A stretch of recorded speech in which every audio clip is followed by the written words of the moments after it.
Welcome to session 6 of the summer cohort. I cannot believe it. It is here, and we're going to talk about all the things tonight. We'll talk about supporting your gymnast's relationship with food and their body image, which is definitely something that we have, hinted at this whole time together, but I'm excited to actually get to spend some dedicated time to it. I've added some new material that I haven't taught on before that I think is very relevant of just kind of a short discussion of what do you do if your kid quits gymnastics, what does their nutrition need to look like? And then we'll do a little bit of a recap and kind of wrap up at the end of where do you go from here and what does it look like. So we have talked a lot about adequacy of fueling. And I know for some of you, there's been like a little itch that has gone unscratched about like health, right? And nutrition. You're like, okay, Christina, I hear you. Like you're telling me that it's about adequate fueling. And at some point, I just need to get my kid to eat whatever they're going to be willing to eat because adequate nutrition is more important than like healthy eating. But like at what point does the healthy eating come back? So it definitely does come back. Some of you will be in that phase of working on adequacy longer than others just because you had a bigger hole to dig out of, or your gymnast is a pickier eater, or there's just kind of extenuating circumstances. But I want your gymnast to eat healthfully. I want them to eat nutrient-dense diets. I want most of what they eat to be real whole foods that are minimally processed and you like actually know what they are. I mean, America, and I would say even the larger world, like we're just getting sicker and sicker and fatter and fatter. And a lot of it is our food choices. But then I also think there's environmental aspects, there's trauma aspects, there's socioeconomic, aspects, right? Like it's a whole thing that we're not going to discuss tonight. Um, but I just want to throw that out there that yes, I do care, but it does have its time and its place.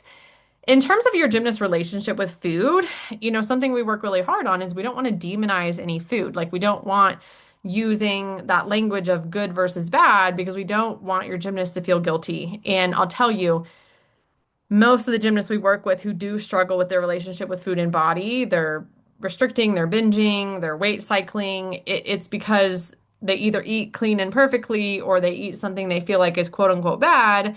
But when they do that, it's like then slashing the rest of your tires, right? Like this is why diets fail, right? Like it truly does have to be a lifestyle. And so, for us, it's important that gymnasts can learn to enjoy all foods. That does not mean that they're eating all the things all the time, right? In terms of the fun foods, we definitely do want them to be able to pay attention to hunger and fullness. And I'll put a little asterisk by that.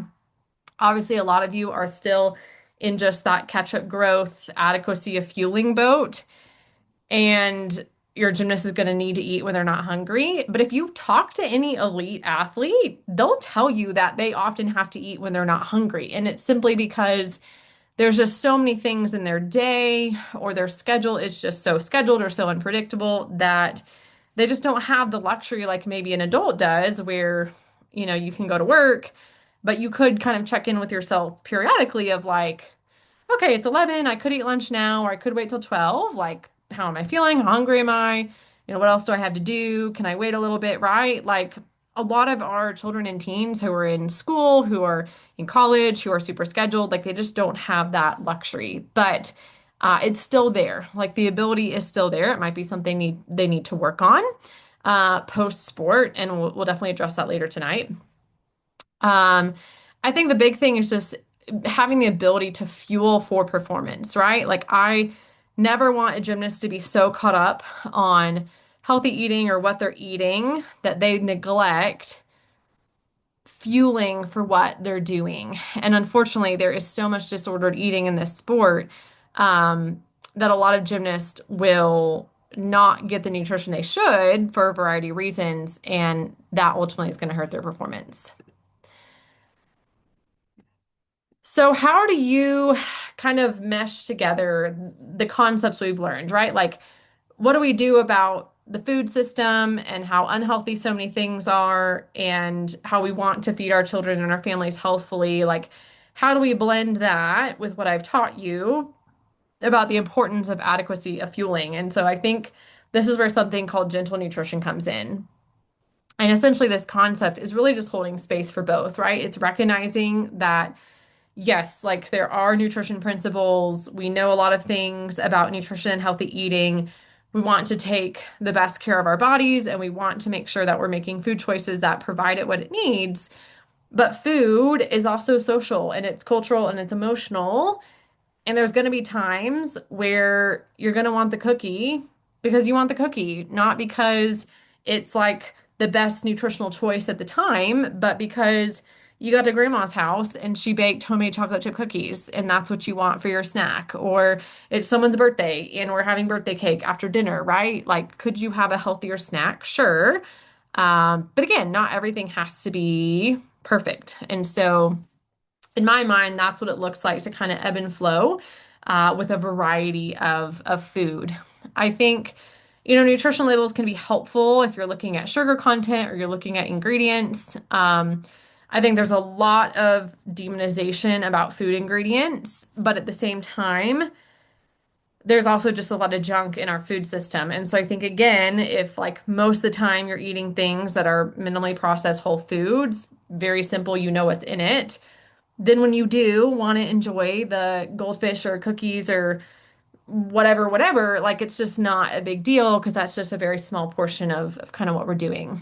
I think the big thing for not just our gymnasts, but for adults is learning to look at nutrition in the averages, right? Like not every meal is going to be perfect. Not every day is going to be perfect. I don't believe in perfection when it comes to nutrition, but it truly is about your averages. So I would much rather your gymnast have like a B plus diet, right? Where like most of it is really healthy and nutritious, but then the rest is fun foods, right? Versus being perfect, A plus, but then an F minus, right? Like, and that is what we see in this culture, right? People don't know how to balance, right? Like you go to France, you go to other countries and they can enjoy a pastry and they don't have to eat five because they're not afraid that someone's going to take it away from them. And so, because of that, they can listen to their body, they can listen to their intuition.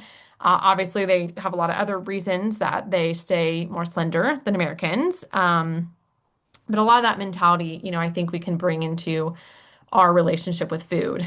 So, how do you apply this concept in your household? Again, it depends where your gymnast is at, how much they're willing to eat, how adventurous they are, whether they're picky or they're not. It definitely depends on how kind of dire your situation is, right? Like, I know some of you guys, are still in a pretty bad spot when it comes to being behind and being underfueled and being behind in growth. And so, I would not want to jeopardize like what your child is willing to eat, right? And like we just got to get them through this phase and get them caught up, and then we can probably bring more of this back in. Others of you, your gymnast is in a good spot. Like their growth is good, everything is good, and you actually might want to work more on how do we add nutrient density? Can we get veggies twice a day? Can we get fruits a couple times a day? Can we make more of the carbohydrates that we use, less processed and more whole to get the fiber and the other nutrients in there when we're eating out or when we're bringing home takeout or it's pizza night? Like, can we add a salad to that to make it more nutritious? Um, Obviously, when we talk more about competition season later in our membership in December, you know, using gentle nutrition is saying, you know what, I'm going to have the grilled chicken sandwich before the meat because that's what's going to settle on my stomach better than the fried chicken sandwich. It's not that the fried chicken sandwich is bad and I can't have it, but I'm applying my nutrition knowledge to this situation, right? Same thing with like pre-workout, right? Should you have a massive piece of fudgy chocolate cake right before practice? Probably not. I mean, that's delicious and I love it. Good carbs, yes, but a lot of fat in the butter and the cake and the icing. And it's probably just not going to digest fast enough for you to get the carbs in your system if you were to eat that like right before practice. And so it's not that anyone's saying that these particular items are good or bad or you can or you can't have them. It's just, it's about context in terms of nutrition and the right things at the right time. So how do we use this concept in sports? So we certainly assess, the sustainability of what we're doing. And I don't ever want a parent to feel like what they're doing is unsustainable, right? I've had parents before where it's like, yeah, we worked with this other nutritionist and we started this clean eating program and all of her recipes and we made everything from scratch and it was amazing. but we only did it for like 4 weeks and then we couldn't keep up with it. And I'm like, oh, like you can hear the guilt in that kind of statement. And I'm like, I don't ever want a family to feel like that. I mean, don't get me wrong, working on just getting your kid to eat enough is a lot of effort that you're definitely not going to always feel like doing. Um, but we're trying to not make it more complicated than it needs to, right? I think respecting your gymnast genetics and their body type is super important and making peace with the fact that there are some gymnasts who are more muscular and have, bigger bones and thicker builds, and there are others that are more slender and have smaller bone structures and those are just their God-given bodies. And I think as a culture or even within families, right? Like it sometimes feels hard to want to offer the bigger child the same things that you're offering other children, right? But I think respecting body diversity and genetics and trusting that they can listen to their bodies and that they can eat in a way that's right for them, I think is important. And I think assessing the risk of every nutrition decision and intervention. So just really being careful about what you're saying about your body, what you're saying about food. It really sends mixed messages when your gymnast sees you dieting or sees you hating on your body or sees you doing a juice cleanse, right? And so obviously as an adult, you have autonomy over your body, but what your gymnast sees of that or needs to know is not necessarily um, a whole lot, right? And that's, again, conversation we can get into in another day. So in the gymnastics world, where does diet culture get in the way of fueling, right? And diet culture is this multi-billion dollar diet industry, right? The Ozempic, the diet programs, the diet MLMs, the procedures, right? I mean, it's just more and more and more. And it creeps into sport culture, right? There's still a lot of fear and misinformation about carbohydrates, electrolytes, and the fun foods. There's a lot of fear still about body appearance, growth, and development. There's a lot of misinformation about what coaches think make gymnasts heavy versus what actually makes them heavy. And it's usually under fueling that's the real problem, not their actual body. And so ultimately, I think you get advice as parents and your gymnasts get advice that is, I feel like, always rooted in good intentions, but it can lead to just wonky things with food. It can lead to restriction and deprivation and then cause binging, sneaking, overeating. And so hopefully you guys can hang on to the things that you've learned.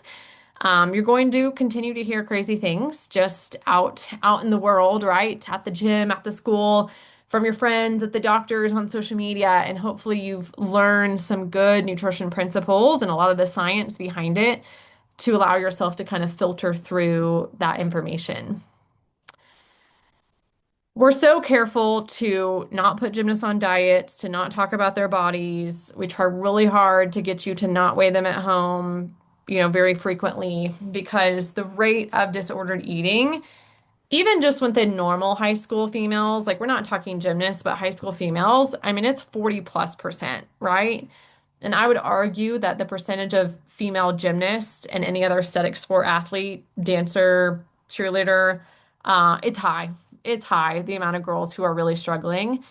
And I think there's a couple reasons, right? I think for gymnasts in particular, it's a sport of perfection. It attracts a lot of type A personalities, and those are the perfect personalities to struggle with food and their body image. I also would say that chronic underfueling really sets gymnasts up at risk, and here's why. When you have a gymnast who's younger and prepubescent and they are super underfueled, at some point the body's going to get its way, and it's going to get its way in terms of growth and development. And we all know gymnasts, or maybe this is your gymnast story, who was teeny, teeny, tiny. They had a big injury around puberty.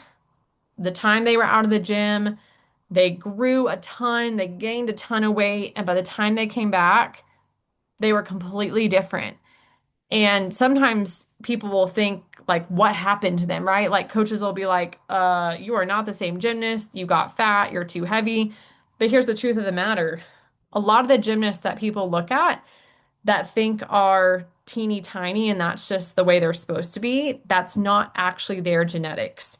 And so the thing that you risk if you allow them to continue to be underfueled and suppressed in terms of growth is that can really come back to bite you if they get injured and then their body finally has a chance to catch up. And the reason that you'll see such a rapid catch up is because if they continue to eat the same way, which they probably do because they weren't eating enough to begin with, then when they're out of the gym for 6 or 9 months or however long the injury takes, their body just finally has enough calories available to grow and develop, and it is going to prioritize that. Like it is going to prioritize that growth and development above the repair and recovery and above anything else. And so, I don't talk about this a lot on social media just because this is a very nuanced conversation.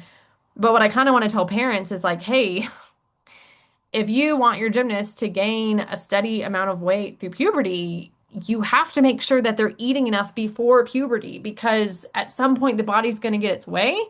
And it's a whole lot easier to gain a consistent amount of weight and height every year than to like not grow for years and years and years. And then all of a sudden, it's 30 pounds in a summer and 4 inches. And they come back to gymnastics and everything is different. Their mechanics are different, right? It's a huge struggle. Their strength hasn't caught up. And we definitely can help to make that easier.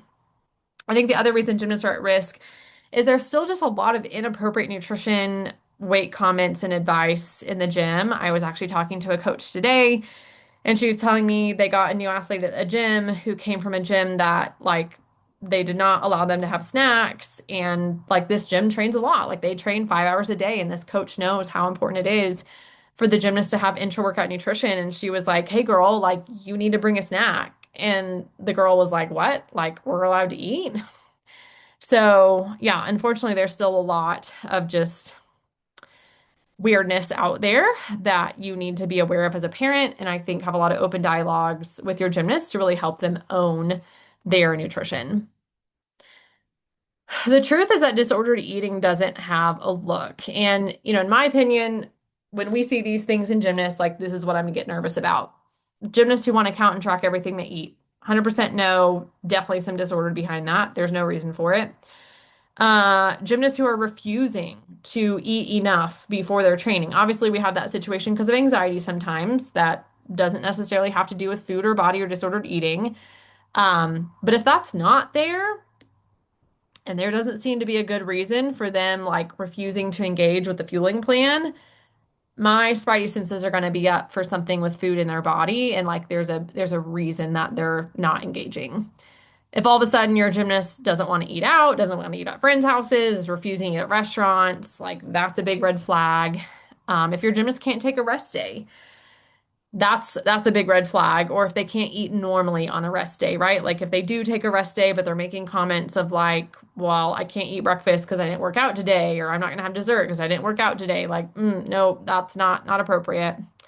If all of a sudden your gymnast comes home and announces they're not eating carbs or not eating sugar or they're going to be vegan, like, okay, definitely would question like what's going on.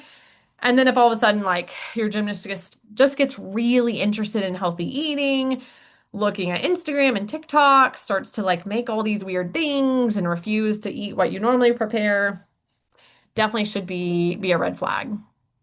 Obviously, there's the scarier stuff, right? So any sort of significant weight gain, weight loss, weight fluctuations. I'll say you can have disordered eating and completely be, weight stable. Like I had a parent reach out the other day and her like 11-year-old level 6 is showing some major disordered eating signs, counting calories, using her fitness watch, working out at home, outside the gym. And mom's like, but she hasn't lost weight yet. And I'm like, doesn't matter. Like her behaviors and her thought processes are already very disordered. And like you need an eating disorder dietitian and you need a good therapist before this like really goes downhill. Especially because, her comment of like, well, she hasn't lost weight yet. I'm like, yeah, it's rare for 11-year-olds to lose weight. But what probably is happening is the cessation of normal growth. And so that's just as equally bad. And all points back to just underfueling and malnutrition. Body image disturbance, right? If your gymnast always is talking about her body, certain body parts, things that she hates, definitely need some support there. Stomach complaints outside, things that we've already figured out and worked up. Missing periods that were previously normal. The scary stuff like compensatory behaviors like laxatives, diuretics. No one wants to talk about this, but we get this. I had a college gymnast message me couple years ago. She's now graduated. And it was the summer before her freshman year, D1 University, full ride. She messages me on Instagram and she was like, "Hey, I'm addicted to diuretics and laxatives and I can't stop. Can you help me?" And my heart absolutely sank because number one, that is extremely dangerous. Like you can die if you're addicted to diuretics, which people will lose to try to manipulate their body weight. But secondly, she was in a really difficult spot of she was 18, so she was legally an adult. She did not want to tell her parents. She did not want to tell her college coaches. But in order for her to get nutrition support, even through insurance, like she was still on her parents' insurance, right? So I kind of was like, I'm happy to help you professionally, but like, what's going to happen if I bill your insurance and your parents see the explanation of benefits that says nutrition counseling, right? Um, we did end up working together for a little bit. I think she was kind of willing to risk it. But I couldn't get her to a therapist, like, because again, most therapists are cash pay and she doesn't have any money. And her college coaches could sense that something was up because she wasn't performing well. Um, and I think they referred her, to student mental health on campus, but like those are usually not trained eating disorder experts. And so it was just a really sad situation. And I found out, like, how did this all start?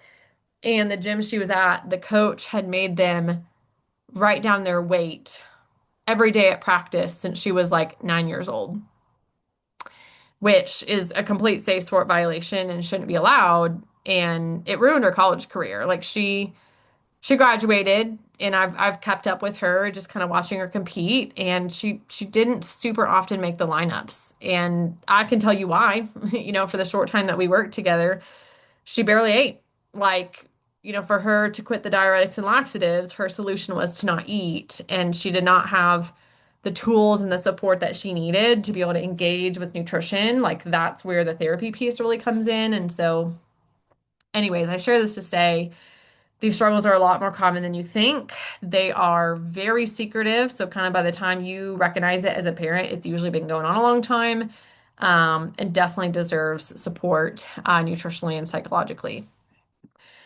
What happens if your gymnast quits? So, gymnast quits this, they quit the sport for a variety of reasons, right? And we have clients who, it's rare, but we have clients who will quit like mid-program, which always makes me sad, but I'm like, that's okay. More than likely, your kid is going to go to another sport and she still needs to know how to fuel her body. Obviously, we all quit gymnastics one day, whether you do college gymnastics or not, or do it through high school, or just have to quit at some point.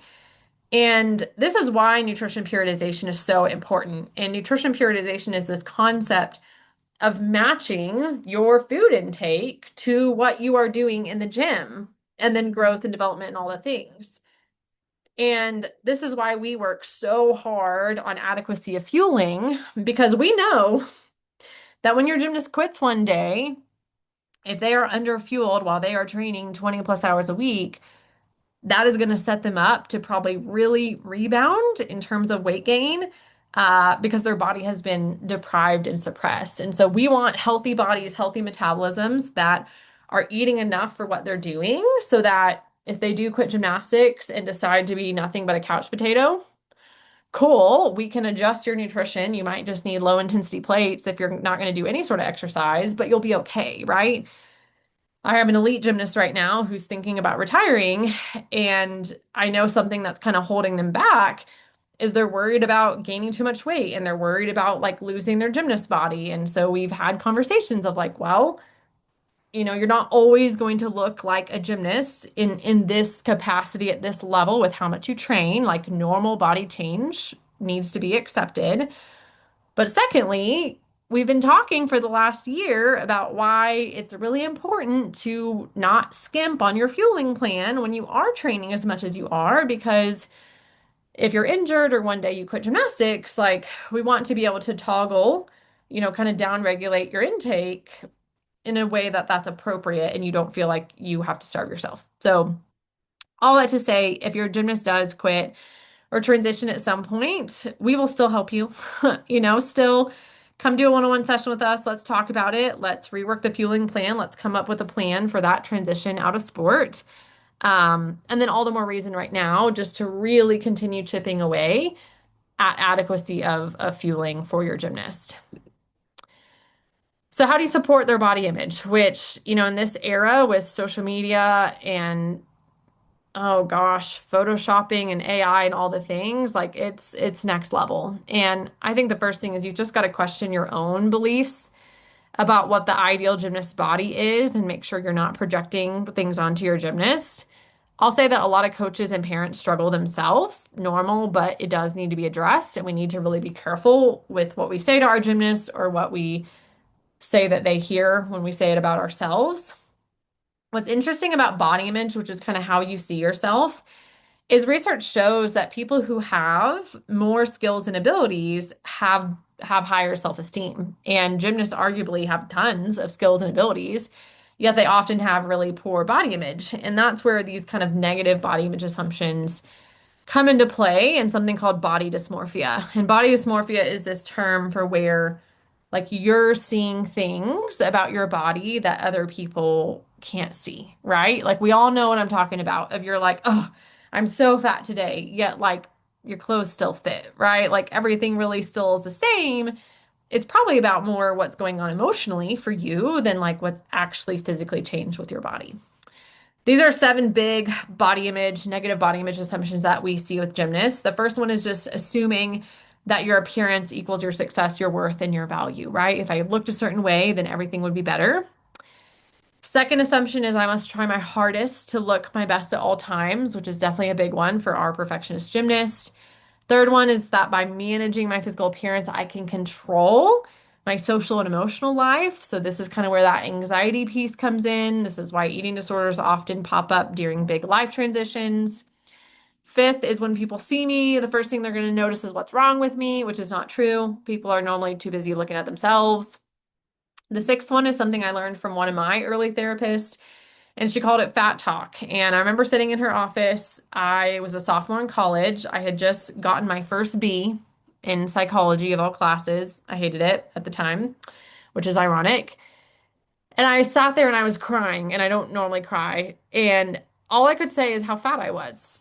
And she handed me a sheet of paper, and it had three columns of emotion words. And she's like, "You're not allowed to use that word anymore. What are you actually feeling?" And that was such an aha moment for me because as a gymnast, I wasn't taught to feel things, right? Like, and I grew up in a family where like we didn't talk about our feelings. And so, when the rubber met the road and I was stressed and I was upset about getting a B in this class and I felt like my life was over and my perfect record was ruined, right? All I could do was kind of turn to my body and try to take all that out on it, right? And so instead of being able to healthfully express, like, I'm feeling anxious, I'm feeling upset, I'm feeling disappointed, I just would say I was fat, right? So, same thing happens in the locker room at the gyms, especially with the older girls. And I think the big one is just the perfectionistic tendencies. And this is why we don't make body comments. We do not like body comments because you cannot control how that lands for someone. And for a perfectionist, it's never going to be good enough, right? So if you try to like compliment a perfectionist, they're not going to take it. So what about positive body image, right? I feel like in the past years, this was a big movement until I feel like Ozempic. But we really like something just called body neutrality, right? And that's really just holding space and saying, yeah, there's things about my body I don't love, but I can still feed it, I can still love it, I can still nurture it, I can still take care of it, and I can still do it anyways, right? And so I think that is a much more attainable thing to kind of teach our gymnast versus, oh, I love my body and everything's great, right? I mean, that has its place, but I think this is a good kind of intermediary step. Important to talk about, and I know we've already discussed, there really is no one gymnast body. And so you need to keep the blinders on. It's you versus you, and really respect your gymnast. And their body type's determined by genetics, by energy availability, by development, and by training and nutrition. And not a whole lot of that is in your control. In terms of what is your role as a parent, obviously, we've talked about what's called the division of responsibility, right? Of you choosing the what and your gym is choosing if and how much they're going to eat. Obviously, the big caveat to that is most gymnasts will not intuitively eat the amount they need to. So you actually do need to step in more as a parent, at least kind of in the acute situation. Definitely your role to encourage appropriate performance nutrition, enforce medical team recommendations, and keep in communication with coaches. What's not a parent's role is body comments. And sometimes parents get really fussy with me about this one because we live in a culture where this is how we compliment people, right? Like you walk in a room, you go back home to see your family, and the first thing you say is, "Oh my gosh, what have you done to your hair? What have you had done to your skin? You look so great. Oh, you're looking skinny, girl," right? Like that is what we do as a culture. And so it makes sense that you want to talk about your gymnast body, and people love gymnast bodies, right? They're like obsessed with like how ripped they are and their arms and their six packs. But one day your gymnast is not going to look like that. Or, one day she's not going to be as ripped and shredded as she was pre-puberty, post-puberty, and she remembers that. And so this is why, no offense to anyone, I do not love when parents create Instagram accounts and they call them like tiny gymnast, cutest gymnast, little gymnast, right? Like you don't want to name your kid's Instagram account that because one day they ain't going to be a tiny gymnast, right? Like one day they're going to be 120 pounds and 5'4", and that ain't a tiny gymnast, right? And so you just don't want to leave your gymnast in her most vulnerable years as a teenager, feeling bad about herself because everyone used to talk about how cute and little and tiny she was, but now she's grown. And so now she's like, well, what am I now? Right? So just a little side tangent that is hard to think about in the moment, but if you can kind of fast forward the tape, something to think about. What's not a parent's role is like making special meals. And I don't mean in terms of like food allergies or stuff like that, but let's say you have a gymnast and a football player, right? Like telling the gymnast, no, you can't have the bread with dinner, or no, you don't need dessert tonight, yet like other people can have it. That's weird. Like, don't be putting your gymnast on a diet. I think the other thing that parents need to be wary of is actually giving your gymnast too much responsibility, which again, it has its time and place. But we work with a lot of parents whose, 15, 16-year-olds are very independent. And that's the thing is gymnastics attracts very independent, very mature individuals. But they still need help with their fueling. And so sometimes weird stuff can creep in when you just don't have enough oversight as a parent. In terms of coaches, which I hope none of these are your coaches, but I want you to be aware, especially if you ever move gyms at some point. What is a coach's role with weight and nutrition? Not a lot. They could provide qualified evidence-based nutrition education by bringing a professional into the whole team, or they could not. That is actually not their job. They do not have to do that. Some gyms choose to do that, some don't. I would much rather them do that than try to teach it themselves because more than likely it's not going to be correct. It's definitely their role to focus on performance and strength and not your gymnast's body shape and size. And then I love it when coaches keep in contact with the parents of like, hey, I've noticed that she's been really tired lately. I've noticed that she's been really struggling towards the end. Like, hey, here are some resources on nutrition. Go listen to her podcast. Here's her Instagram. Like, this might be helpful because I think she might not be getting quite what she needs. What's not a coach's role is providing nutrition counseling, asking gymnasts to bring food records in, quizzing them on what they've eaten and telling them if it's good or bad, weighing gymnasts, making comments about their weight, telling them that their weight is why they got injured, right? Like none of that is appropriate. Obviously, if your gymnast has an injury that is an overuse injury and it seems like they're underfueled or there's some concern or question about that, especially if there have been multiple injuries, it is not wrong for the coach to say, hey, I am concerned with what type of injury this was or the extent of this injury about just her getting enough nutrition. And I'd really love you to like go talk with Christina and let's make sure she's getting what she needs so that we can heal, as quickly and safely as possibly and have some resilience and hopefully this not happen again. And that's a really hard conversation to have because people get really it's really personal, right? Like no parent wants to be told that someone thinks that they're not doing a good enough job with feeding their child, which is not true, but that's certainly how it comes off as, right? And I just talked about this on the podcast last week. I mean, really, it just comes down to when you know better, you can do better. And I think most parents don't figure out their kid is underfueled or the extent of it until something crazy does happen. And then you gotta forgive yourself and move on, right? Like again, you didn't know, but once you do know, you need to act upon that knowledge. Social media is a big problem with nutrition, with body image, and I just want to remind you that your tweens and children and teens spend way too much time on there. And there is still a lot of really bad, nasty pro eating disorder content all over the internet. And so I would very much recommend them not having access to social media until definitely late in high school. I definitely want you monitoring it. You need to see what they're looking at. You need to see what comes up on their For You page on Instagram and TikTok. That will give you a very good idea of what they've been searching and what accounts they've been looking at.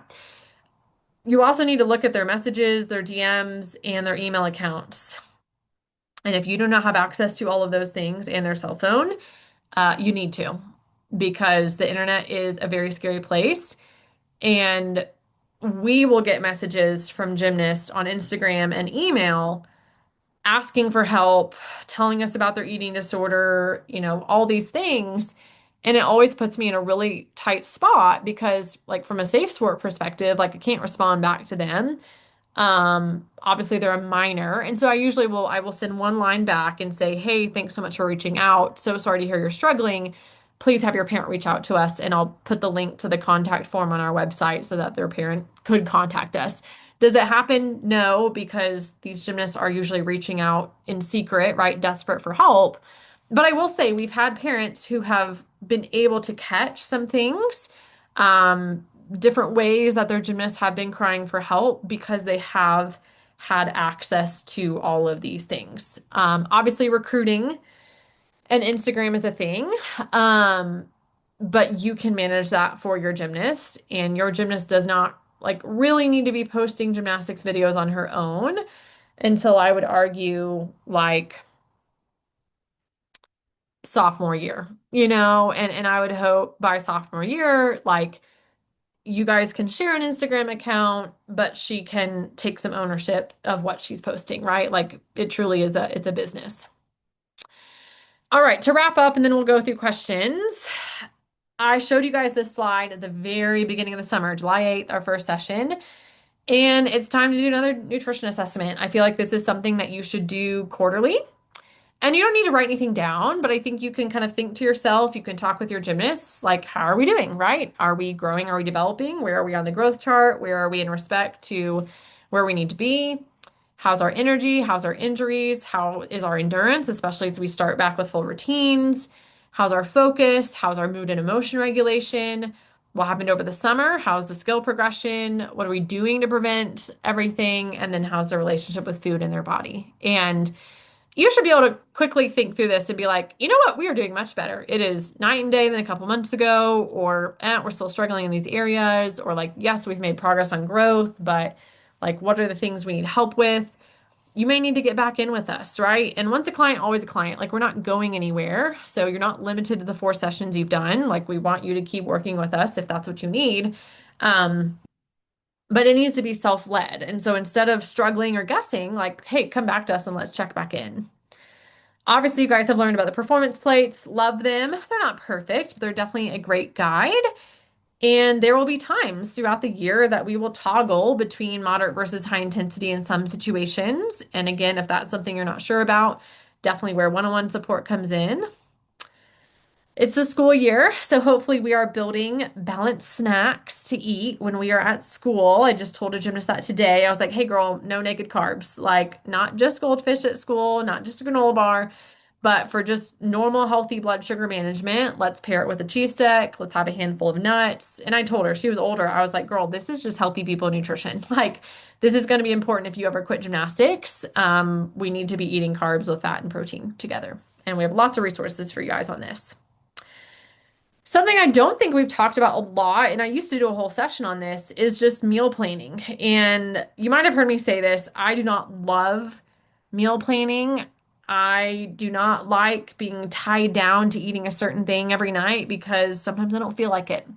But obviously, for planning purposes and grocery shopping, like, you do need some semblance of a plan, right? So tonight we're having salmon. We got fresh salmon at the store last night. Needs to be eaten tonight. So kind of whether I feel like it or not, that's what we're having. Um, but I have another couple recipes on my mind for this week, based on how busy the day is and how much time I have. I think planning out maybe 4 or 5 dinners, planning out a night for leftovers, planning a night for takeout, planning a night for fend for yourself, super helpful, especially as things are busy and everyone's in a million different directions. I think sitting down and planning out 2 or 3 breakfast ideas with your gymnast, 2 or 3 lunch ideas, especially to get them involved with that, right? Like if your gymnast is old enough, they can help put their breakfast together, they can help pack their lunch, they can definitely help pack their mid-morning snacks, their pre-workout snacks, their inter-workout snacks. Like at this point, you do not need to be doing all of it unless they're really young. Um, if they're middle school and definitely high school, like they can take a role in this. Obviously, inter-workout nutrition remains important, and you should have this pretty down pat from session 3. Um, we will talk about this in December in our bonus workshop on fueling for meet season about how fueling at comps looks a little bit different. But for now, I think most of you are kind of settled back into school year routine, which, if you had longer 5+ hour workouts in the summer, you might have needed 2 or 3 carb snacks with some fat or protein. But if in the school year workouts are shorter, 2 carb snacks might be where it's at. Obviously, the last 2 sessions, we have talked a lot about reds and underfueling, and I'm never going to stop talking about this because this truly is like 90% of the problem.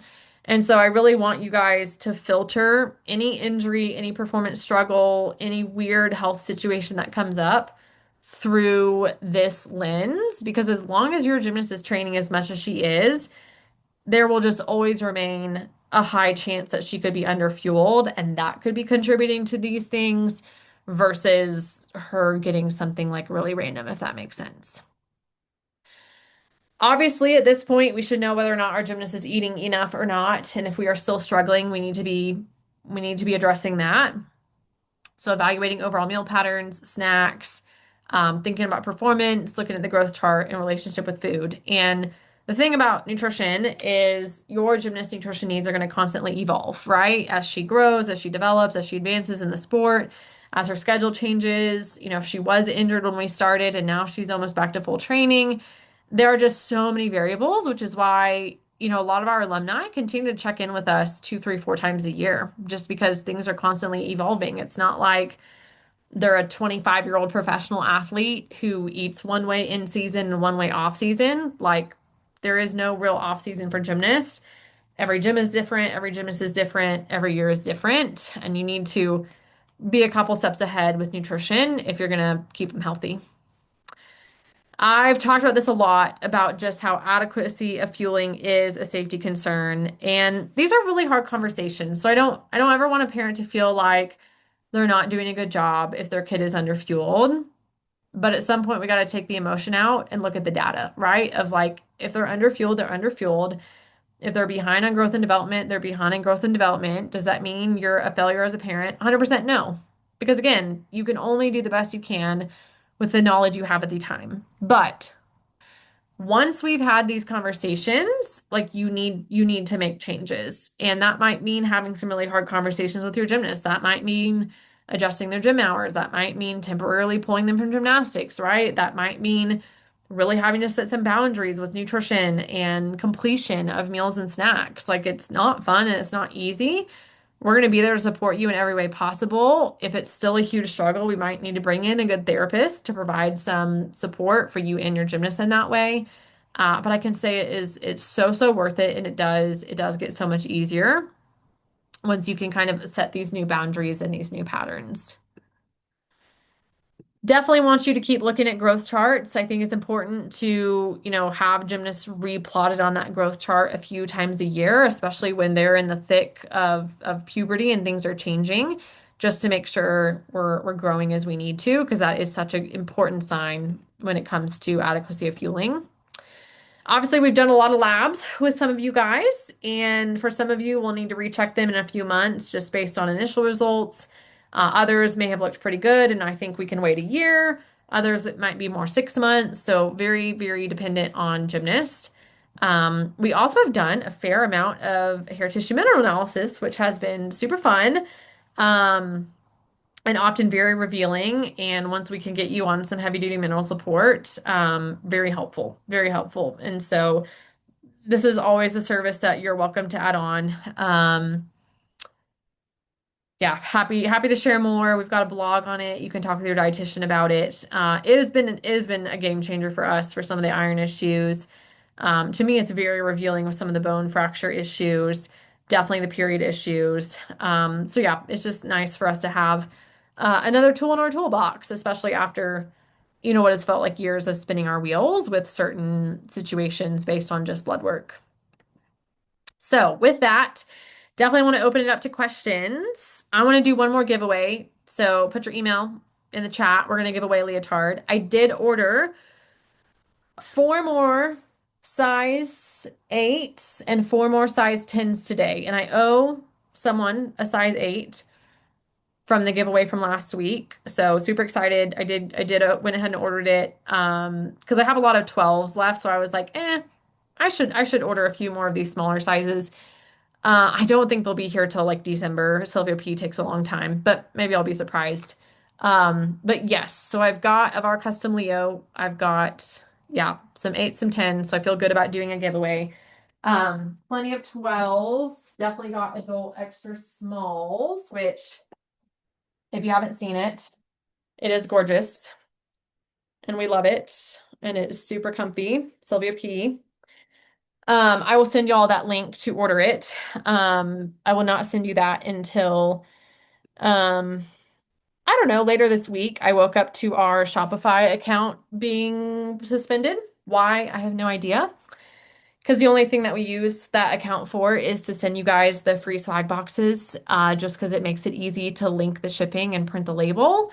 Um, and then the leotards. So they did not give me any reason why they like suspended my account. I had to appeal it. So hopefully I get that back. If not, it's not the end of the world. There are other ways. It's not like we don't make money through Shopify. Like we seriously only use it to like mail you guys stuff.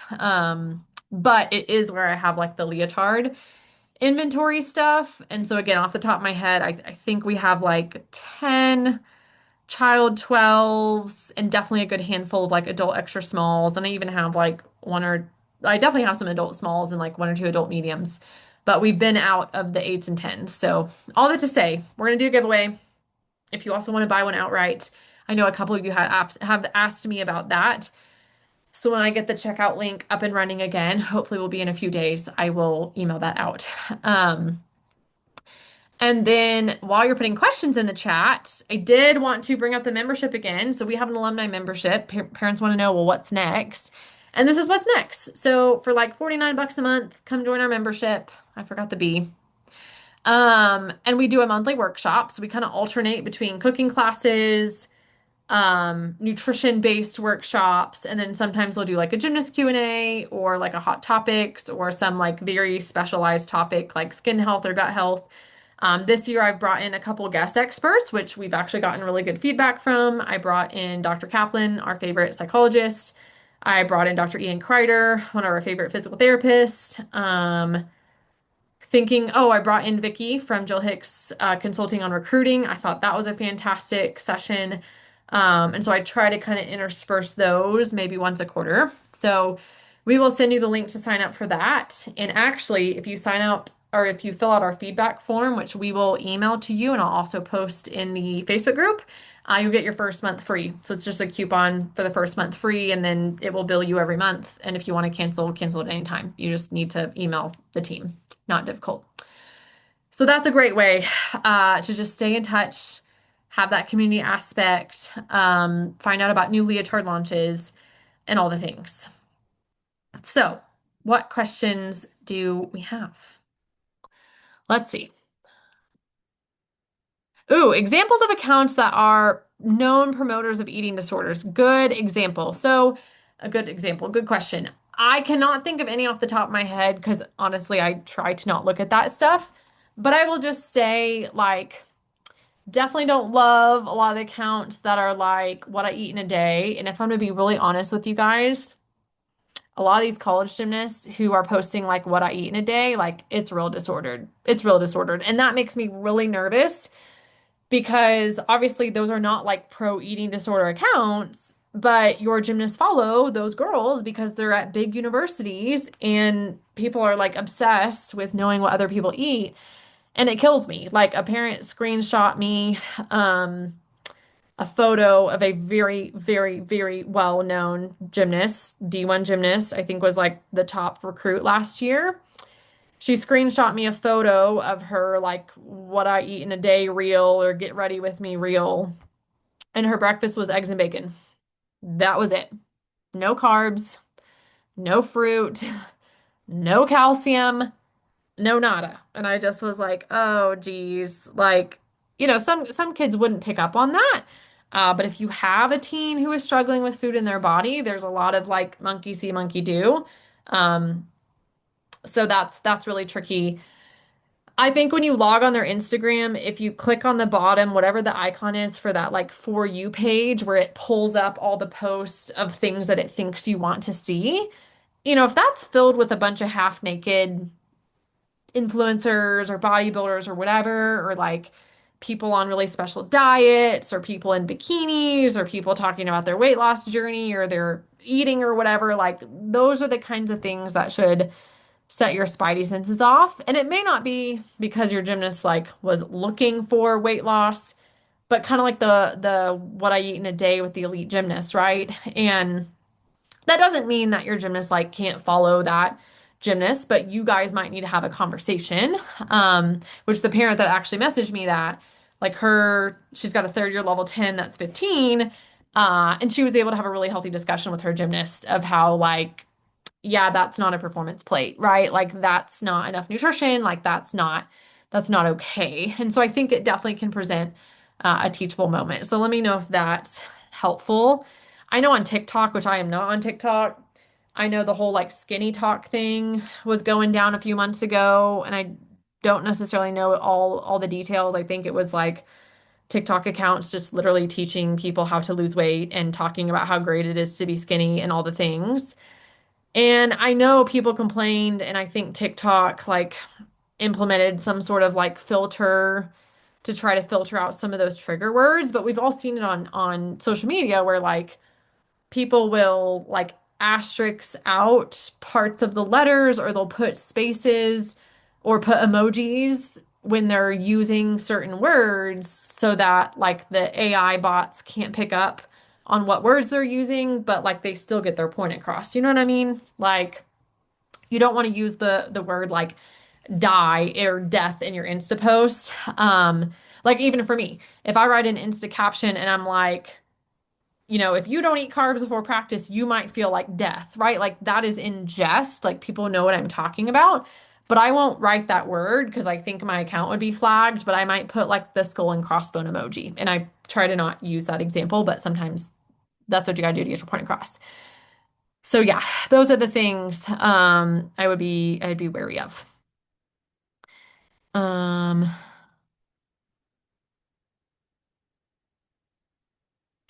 Yes. Oh, we'd love for you to have a leotard all the way in New Zealand. I wish that they would ship it to you directly from Australia. But that's okay. So yes, I once I get the Shopify up and running again, I will send the link to y'all. That was a really fun thing to wake up to today.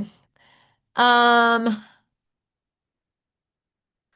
Wait, if you did not sign up for the swag box, a couple of you stragglers found the link, and I have like one more batch to ship. I obviously need the link, and it's in the Shopify, which I can't even get into right now. So stay tuned for that. So the program that you're in right now, I will leave the Facebook group open for like another week or so, week and a half, and then you guys should come join the membership.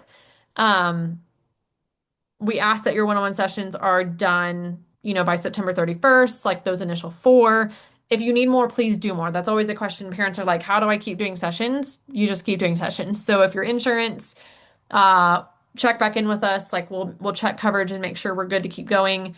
If you're cash pay, we kind of toggle between just paying session by session, or we could do a package. You're not paying extra. It's literally just a per session cost. So talk to your dietitian about that. But once a client, always a client. So you might be doing great right now and maybe want to check back in towards closer to comp season, or we might need to keep going on sessions for a while. But yes, like you don't have to like re-enroll in anything. The membership doesn't expire, the alumni membership. It's just an ongoing monthly thing. I think we've had it for 2 years now. And you can come and go based on your interest.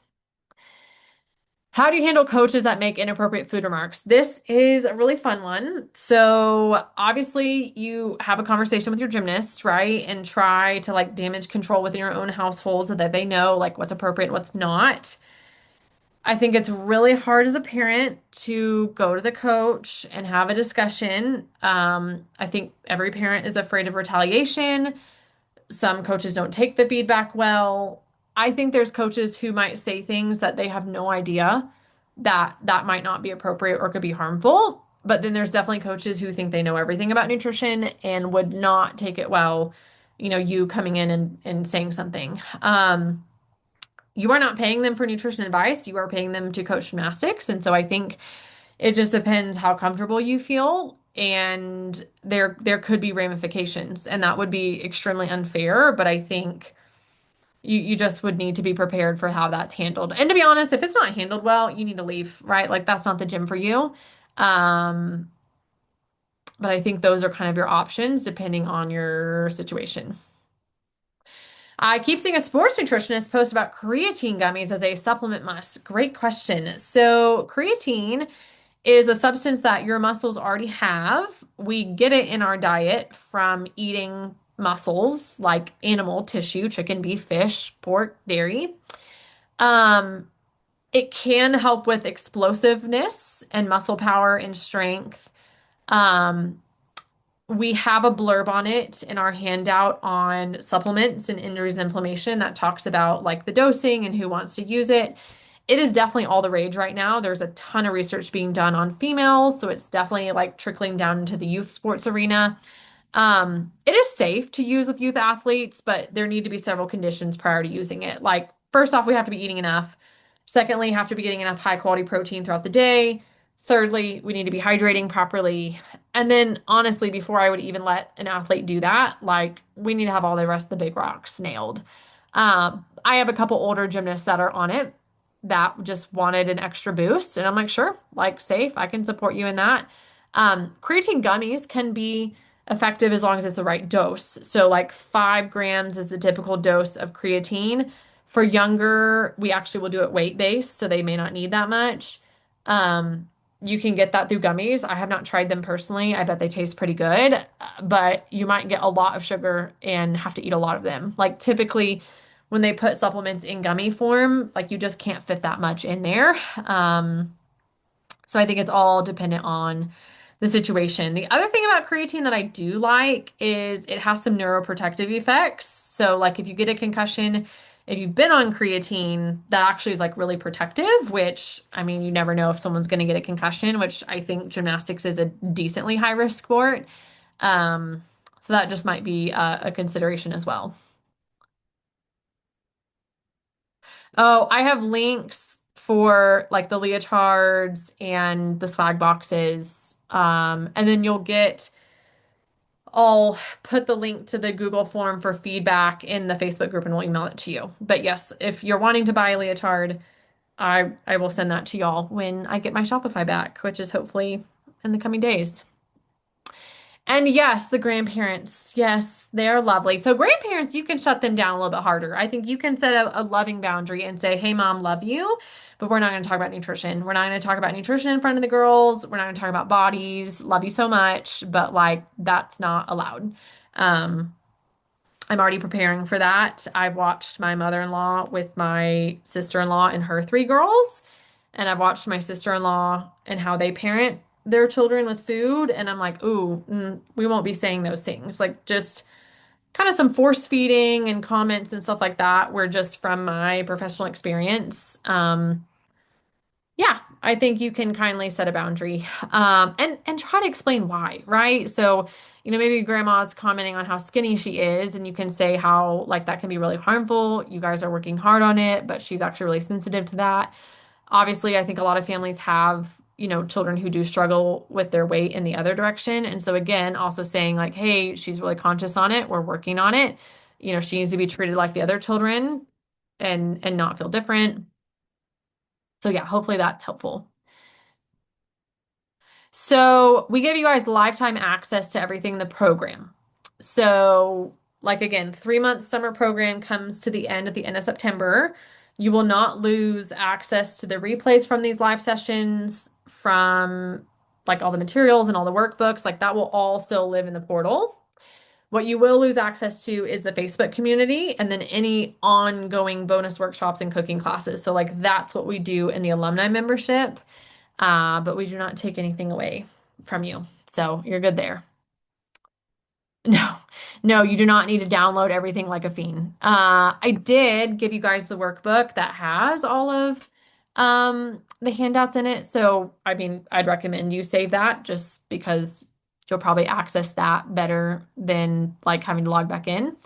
And then yes, you'll always have access to practice better, especially for one-on-ones, right? Like we can't delete any of your records from like a HIPAA thing anyways.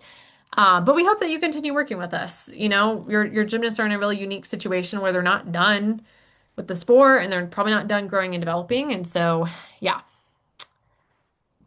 Yeah, Lisa asked me what link you're needing if I didn't answer that. I think we're talking about leotards and stuff, but I might be on a different track. So, anyways, it has been a pleasure. I will say summer is the hardest cohort because it's summer, and I think you guys have maybe even noticed like, yes, the school year is busier, but you are now back in routine. So I'm kind of curious your feedback. From what we noticed, parents are excited about the summer, but then we get in the summer and like no one wants to be on a schedule or do anything. And so at least I feel like we've had the past couple weeks like back in school and more in routine, which is great.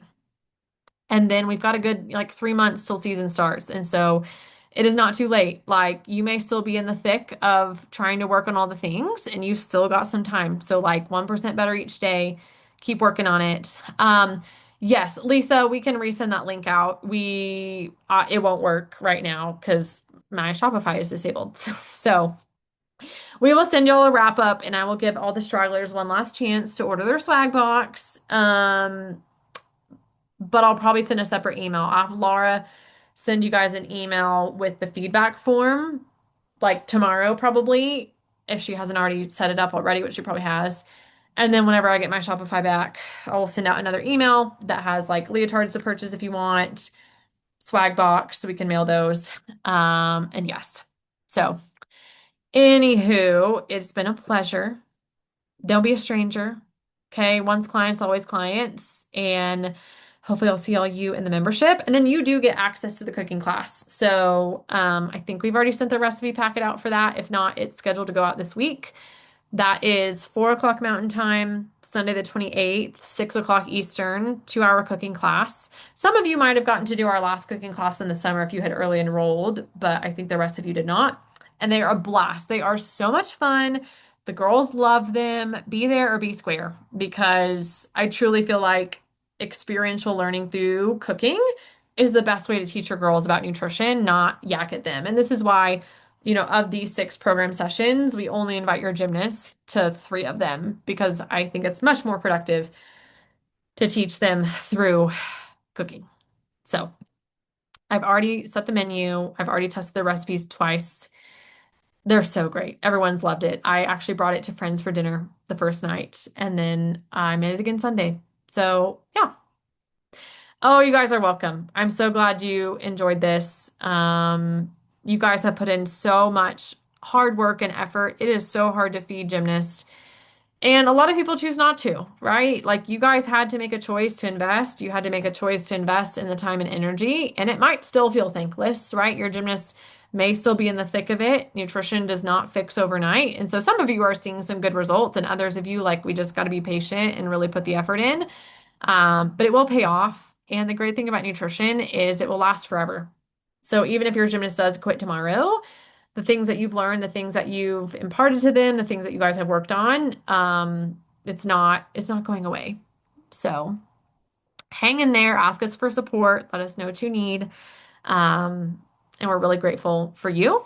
And I think you guys all got the email about being an affiliate. Feel free to sign up for that.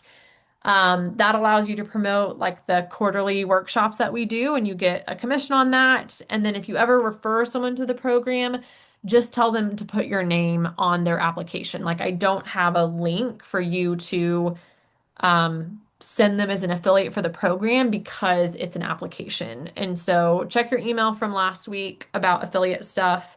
If you don't find it, email my support team. But you don't need like if you do refer someone, we'll have you sign the affiliate agreement just because we like to pay out commissions as a thank you.